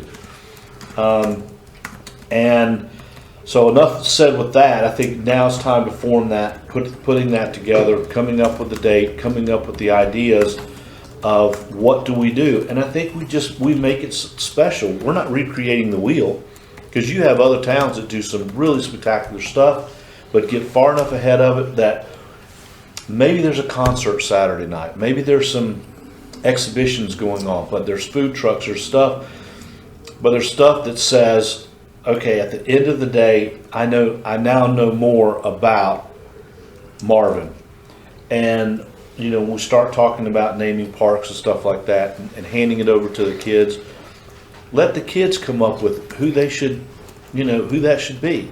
Learn more about the village of Marvin, so they can come up with name or names of people or something that says, the Crane. I still am fascinated, because would love to see more and gather more information about Crane Park, the Crane store. Yep. So, but I really am just want to invest a lot in this, and again, anything I can do to keep the momentum going with that, coming up with a board, heading that board, I'm all in for it, because I think the one thing that we don't do here as we move in, we don't know anything about Marvin. It kind of goes with PRG's mission in that we've always done, is finding ways to bring the community together. And if you know more about your community, that entices you to be more involved in your community, because it gives you that interest. It draws you in. So I mean, that's a great idea. I think it's maybe I've watched awesome. too much Andy Griffith, but but why is there not? And hopefully someday when you have roundabout, there's a parade. I still, just things that people go, you know what? This is really cool. I'm glad. I look forward to it next year. Yeah, one of the challenges we have. Oh, go ahead, Sharon. I think, I'm sorry to belabor the point, but I think a lot of it goes back to, we're a world that's very electronically connected, and there are a lot of people that are not. There used to be local newspapers. People would get the newspaper in the morning, oh, look at that, they're having the Thanksgiving Day parade on such and such a date. And if you're not electronically connected, you're losing touch with the community. And I think we're missing a huge piece of that. And we need to do that more on just black and white paper.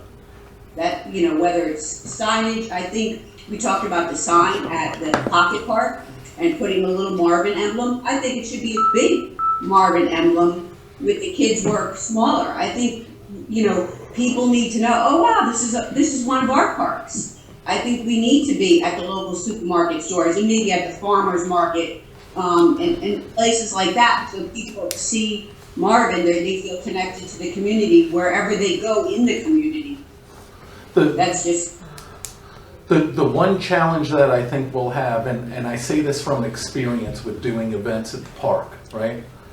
Venue and parking, right?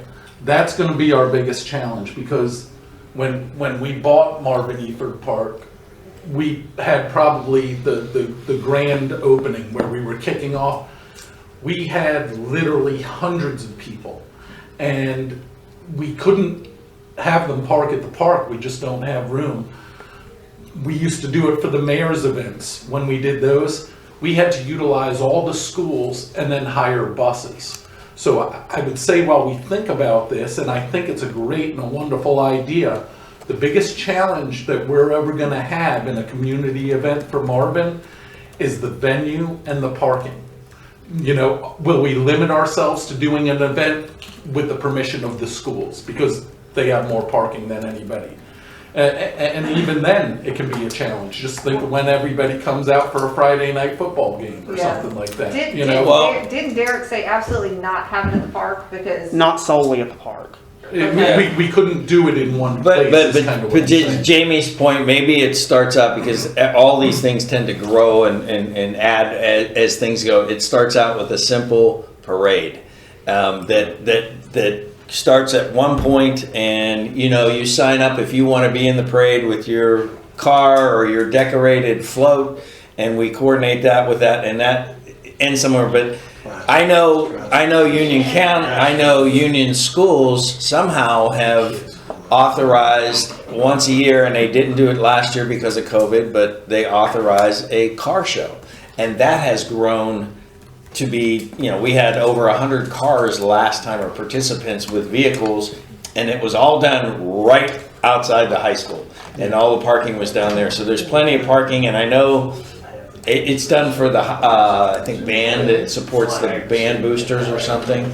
But maybe it starts to the point where it's smaller, and then we figure out what happens. I mean, in prior meetings with the village, we're talking about how we consider some of the few large parcels that we get in, and we go in and look at it as a potential buyer of these parcels, and not develop it and make that a park, or make it a more centralized type park that people can access. So there's talk about that, but I mean, I think we start small. I think the easiest way is to maybe, in my view, is maybe just to start with a parade and designate a day, the second Saturday of every June or July, or maybe it's May, when people are still home and not traveling, once we get back into travel vacations and stuff. Maybe it's in May, when hopefully with a date that you can be moved if it's a rain day or something like that. Would that parade be here? well, You know what, they have blocked off for events when you're running. The 5Ks that are in here, they have blocked off and coordinated with the bicyclists, the runners, and all that. They do it in Waxhaw, so they can close down the roads. And I don't. Go ahead. This is what I would say. Let's pick a day, because it's going to be next year. Let's pick a day, and let's say, okay, we would like PR&G to kind of run with this. Start coming up with ideas, and let's say bring ideas back to us, say by September, and have like kind before of that, maybe. Before that. Yeah. Okay, so only because you're just picking July. a day. I thought you guys previously picked the first Saturday in June of next year. We had talked about it, but Yeah, that was before we. But we also we want some input from you guys, because I think it's important that this day is when everyone is still, whether they're still in remote school or everybody is still. And the first Saturday in June is normally graduation. Yeah. So you know. Yeah. Because we've run into that with our neighborhood. Although it won't be picnics this and year. Well, So maybe if we can just direct you guys to figure out a day or a couple options on days, Yeah. and maybe how we organize. Again, I like your point because I think this could become really cool and We've a got nice a event. year, We've looked at. we've got really, and a year seems like a long time, but It's it's not.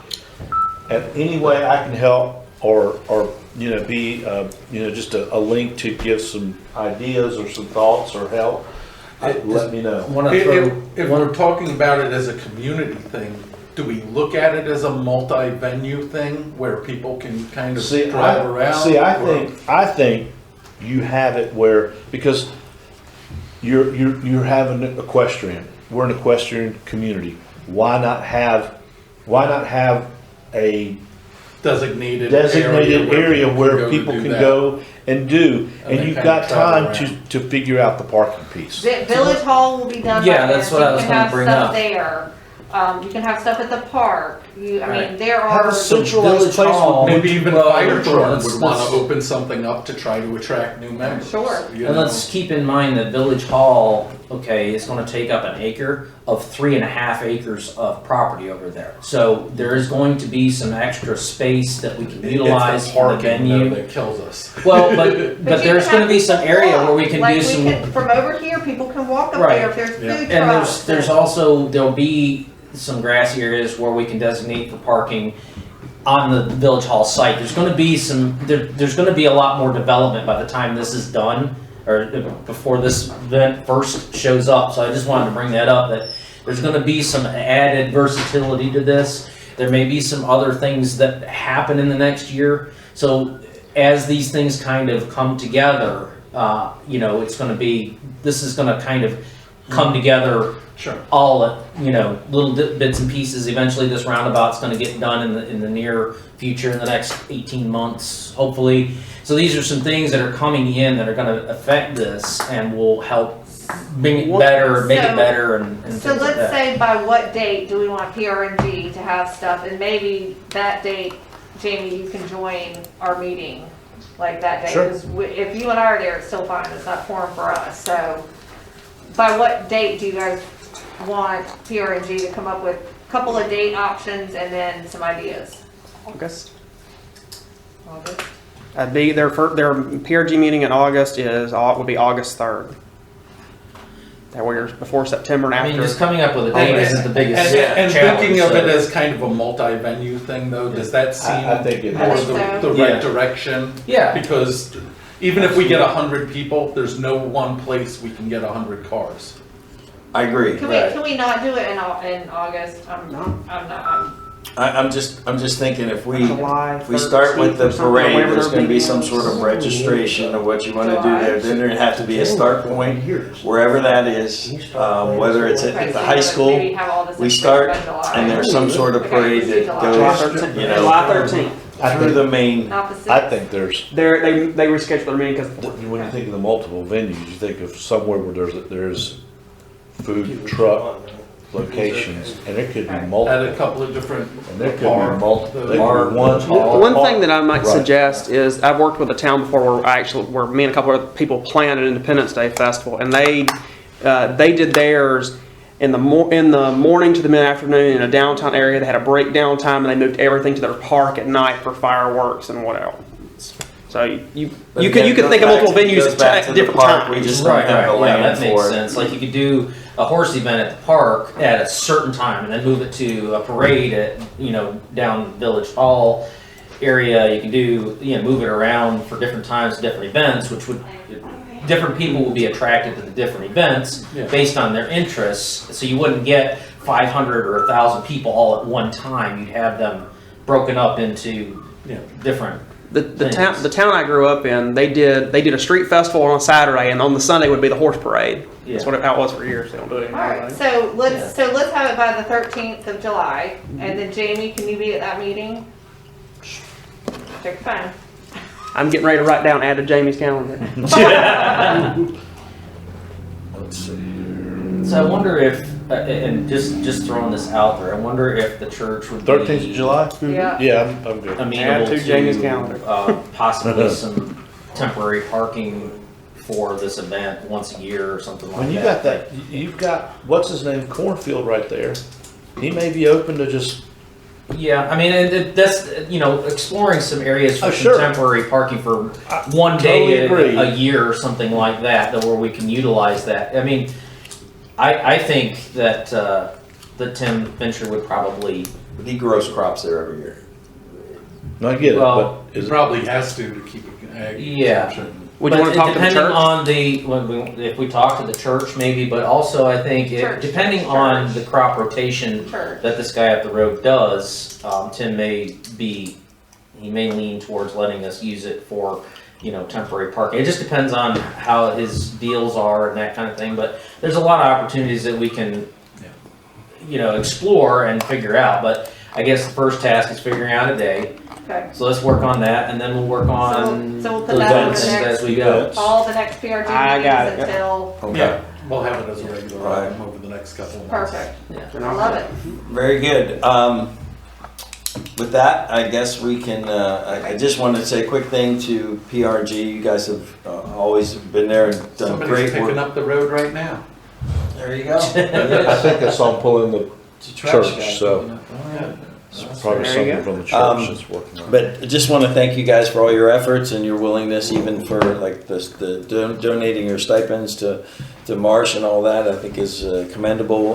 But with what you guys all do, we appreciate that effort, and being a part of the Village of Marvin is what makes Marvin Marvin. So thank you very much for that. Very well.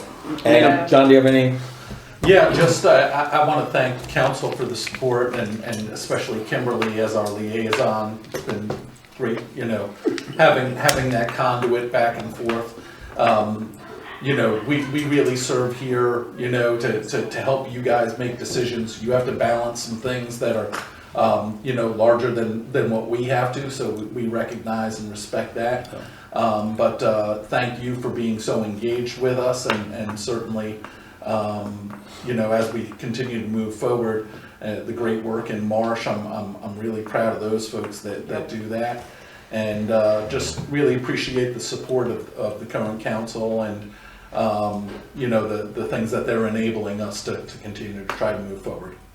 And that said, if there is a need for another special meeting for us to meet again before the year's out, by all means, I think the council will be open to it, speaking for myself, so. Yeah. And with that, I'd like to ask for a motion to adjourn. One from each board.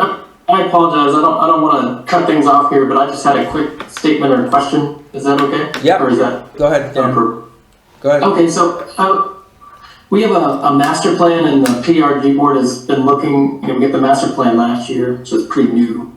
But already we've been able to leverage that into some pretty good funding, seeking grants for some of the, exercising of that, and implementing of that.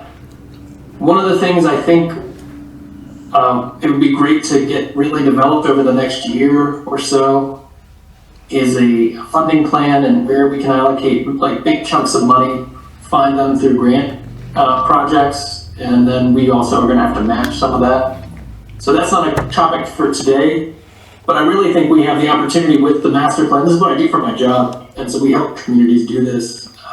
Did Dan just With the master plan, we have the opportunity to really drive investment in the trails, but we have to really sit down and think about how we're going to allocate enough staff. Our staff is doing a great job, but we need to have enough staff resources to get that plan in place for the funding, how we match things over time, and what our priority list really is. And I think that's something we need to really work on over the next, couple of years, so we can really build out the trails. So Dan, that's a topic for discussion. Dan, I wholeheartedly agree with that, and thank you so much for volunteering to head that up for us.